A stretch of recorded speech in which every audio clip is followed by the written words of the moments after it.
Midcoast Family Services want to make sure you have a warm place to sleep at night. This may have been the scene you drove by on Navarro. A GoFundMe account has been set up for the family, and you can find that information up on our website at crossroadstoday.com or on our mobile app. Now, we did reach out to Houston PD, and they tell us their investigation is still ongoing. Hundreds of people from all over the Crossroads gathered in downtown Victoria yesterday, and we aren't the only ones seeing frigid winter weather. Freezing temperatures ranging from sub-zero to the teens and 20s will be across the northern tier of the U.S. With these freezing temperatures in the Crossroads, we want to make sure you are staying warm while staying safe, according to the National Fire Protection Association. Well, good morning, and thank you for waking up to us on Sunrise. I'm Chelsey Hernandez, and joining me is meteorologist Trey Mining. And you know, Trey, you have some good news for us, slightly. Good news, rise and shine. The sun may be seeing a little bit of sun. It's been correct answer we were actually looking for is 14% of bosses have driven by a sick employee's home to see if their car was there. So, guys better not lie and call in sick to work. I have actually had to do that. Really? He didn't realize that his ridiculous segment was actually about himself, and you heard him there. He just randomly read it in his teleprompter, and that's I was surprised. He reacted. So yeah, it's always best to read over your scripts beforehand. You don't know what's there sometimes. Sometimes you really don't. Showing us multiple recipes to do with the extra pumpkin gunk after you do your pumpkin carvings. I'm now joined by Vanessa DeDeer. She is here to talk to us about the second annual Crossroads Diabetes Expo that's taking place this weekend. Well, good morning, Vanessa. Thank you for being here. Good morning. Thanks for having me. The new year upon us. A lot of people are going to want those healthier lifestyle choice meals, and Denise is here to show us 3 really quick and easy meals, and we already have some stuff going here. What do we have here?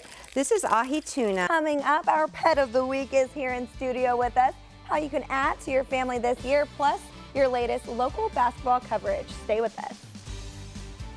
What goes great with some cold weather? Oh, some cookies. Some cookies, and for those who eat gluten-free, you can now enjoy the tastiness of a Girl Scouts cookie. Ooh, yum, yum, yum. Thank you, Trey. And as he just mentioned, a cold weekend is expected in the Crossroads, so we want to remind you this morning about the 3 Ps, your pipes, plants, and pets.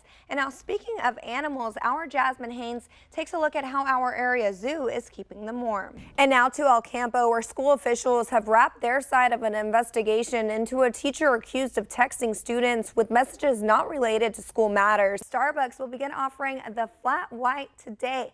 Now, you're probably wondering, what exactly is a flat white? Well, it's a mix of espresso and steamed milk that has a higher coffee to milk ratio than a latte. Now, imagine your child not coming home on the school bus during a cold day. Well, that's exactly what happened for one Yoakum mother Wednesday when her 10-year-old son woke up on the bus alone. I sat down with this mother and took her concerns to Yoakum ISD's superintendent. It's cold. Where is my baby at? I'm lost. I don't know where my son could possibly be at. For any parent, when your child doesn't come home from school, it sends panic through your body. I panicked. I screamed. I broke down crying. That's what happened to this mother of a 10-year-old boy who didn't want her face to be shown. I knew something was wrong whenever I got out of the shower. I realized it was 4:21. And I realized that my living room was quiet. This mother says her brother-in-law saw the bus drive right past their house, and it never stopped. After calling school officials and friends of her son, she finally gets a phone call from her son telling her he fell asleep on the bus. He said he kept yanking on the door. He couldn't get out. He said so he started freaking out. He started crying and looking around through the windows, and he realized he was at the bus barn and nobody was around. Now, this is the bus barn that the mother says her son woke up to alone at, and then ran down this road here about 2 blocks to a friend's house and called her crying 30 minutes after he was already supposed to be home. So I took the mother's concerns to the Yoakum superintendent, Tom Kelly, and he was fully aware of the incident. The bus driver is a 19-year veteran of the district. There was an obvious breach in protocol of the post-trip inspection.